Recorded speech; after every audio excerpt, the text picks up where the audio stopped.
Hello everyone, welcome to Legacy Therapy and other end-of-life interventions for palliative individuals and their families. We're really excited and grateful that you've actually chosen to spend the next 4 weeks with us, discussing a topic that doesn't always get a lot of dinner table time, so dying and death. I am Amanda Clark. And I am Corinne Smurl. And Amanda and I met about 5 years ago when we were both working at Baycrest, and we were on the palliative care floor together, and quickly determined that we were kindred spirits when it came to this rather tough topic, because we're okay to have this discussion at the dinner table or pretty much anywhere else. So, we're kind of pumped about having the opportunity to open up this conversation with you, because we really feel that if we can make the conversation less of a struggle, less hard, less difficult, that it will impact our clients for the better. So just as a quick intro, Amanda spent 11 years at Baycrest, and then she moved into the community. So she's for 2 years now been with Heart House Hospice in Mississauga. So she spends a really good part of every week out there with people who are dying, and often, but not always, with their families as well. Since Baycrest, Corinne has spent time researching end-of-life challenges for individuals and families, and supporting families and individuals that have been impacted by aphasia, usually the result of a stroke, but also sometimes because of a traumatic brain injury or progressive primary aphasia. Now she sees clients in private practice working through areas such as grief, bereavement, death, loss, and a whole other multitude of areas. So our objectives for this course are really to kind of explore our thoughts and beliefs and assumptions about dying and death in order to kind of create a better awareness within ourselves. So knowing how we feel and what our beliefs are and what our assumptions are obviously is going to have an impact on the work that we do with people who are dying or at end of life. So people who are actually at end of life, or people who maybe think they are. So for example, someone with aphasia post-stroke. We're going to try to be a bit provocative on this topic, and really looking forward to your thoughts and your engagement and anything that you guys have seen or have experienced that has also out there pushing boundaries, right? We want to hear it. We're hoping that we can become more familiar and comfortable with a few of the end-of-life therapies, develop an understanding of how to engage individuals and their families in these supportive approaches, build an understanding of the importance of complementary therapies, wellness therapies, and examining the impact of or potential impact on clients and caregivers around control with decisions at end of life, whether it gives them kind of that control at end of life or maybe not. So we've put the detailed course overview up on Blackboard. You can see it there, just a refresher. But let's take a look at the weekly objectives just to help orient ourselves as we get started this week. So on this first week, we are going to focus on discussing death and dying from a cultural perspective. This perspective is primarily through our lens as Westerners, but we have tried hard to bring in some other cultural perspectives, because we really do think there's a lot to learn from outside of our bubble.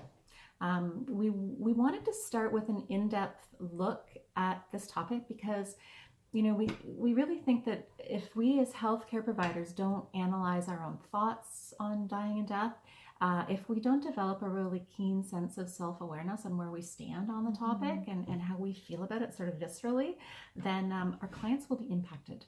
So objectives this week include exploring Western society's views of death and dying. We're going to be delving into thoughts on what makes a good death.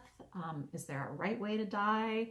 We're going to have a discussion about dying and death in terms of, is it still taboo? Or is it experiencing a renaissance in pop culture? So we are bringing in some sort of videos and some people who are sort of out there doing a lot of of death work in sort of a community that's rising. We want to introduce you to these individuals. And we want to talk about social media and dying online. Is this the new frontier, or are we actually in the Wild West? What happens if you die and nobody has your password to your Facebook page, for example? Right? This is something that's starting to come up. Right? What's going to happen with this? do we grieve online? We're going to introduce you to some thoughts on that as well. So week 2, we're going to move into discussing various therapeutic approaches that can assist individuals and their families at end of life. So looking at 2 legacy therapies specifically, dignity therapy and structured life review. We'll touch on a few other approaches, give you some links and some additional stuff that you can go look at in your own time, because there is a lot of stuff out there. And then we're going to kind of round out the week with kind of a hands-on, I hope, really fun activity, looking at some of the complementary therapies that can add value to kind of these legacy therapy approaches at end of life. So week 3, planning for the future, supporting advanced care planning discussions and also supporting those that don't want to have them, and reviewing tools that are out there. So taking a look at some of the stuff that really kind of we think adds value to the conversations that we're having with people. Our hopes together that we can find ways to bring these conversations up earlier in the work that we do with individuals, help support people to have those conversations, perhaps with family members who aren't interested, and really give people the opportunity to express what they want at end of life. And then we're going to wrap up week 4 with a closer look at the tasks of dying. Ego, integrity versus despair. We want to talk about existential distress, loss of future self. We want to discuss patient-centered care at end of life. What is patient-centered care? I mean, I know we know that and we talk about it a lot, but do patients think they get patient-centered care, or is it something that we sort of all just kind of give lip service to in the wider community, healthcare community? As well, we want to take a look at a patient's bill of rights and holding space, because both are real gifts of non-judgment and sort of lack of personal agenda on our perspective, on our side.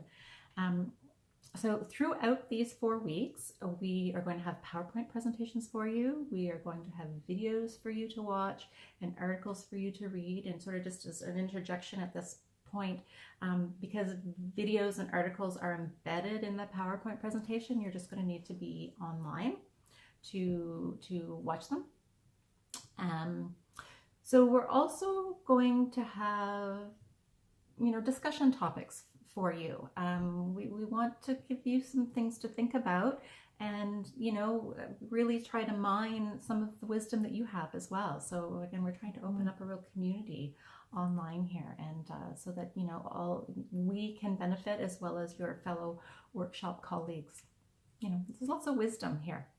And we hope to bring a lot of, we'll do more than hope, we'll bring real world examples, yes. Okay? Because there's been a number in just the last few days, probably, right? That we have come across. So, we're looking forward to.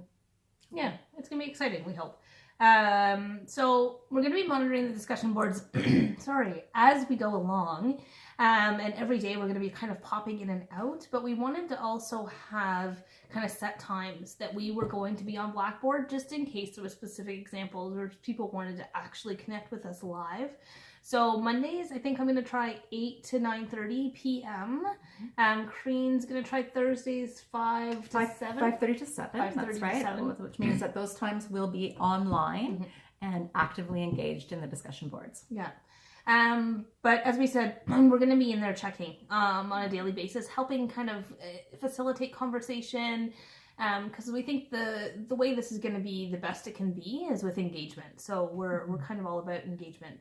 Any other times that you want to get in contact with us, there's a contact folder on Blackboard with our information on it as well. Anything we're going to give you a heads up about, we'll also use Blackboard, kind of that announcements page. I think it also sends out an email to you guys directly, letting you know that there's something been uploaded. Our weeks will be uploaded weekly, so Monday mornings you'll be able to see the new presentations.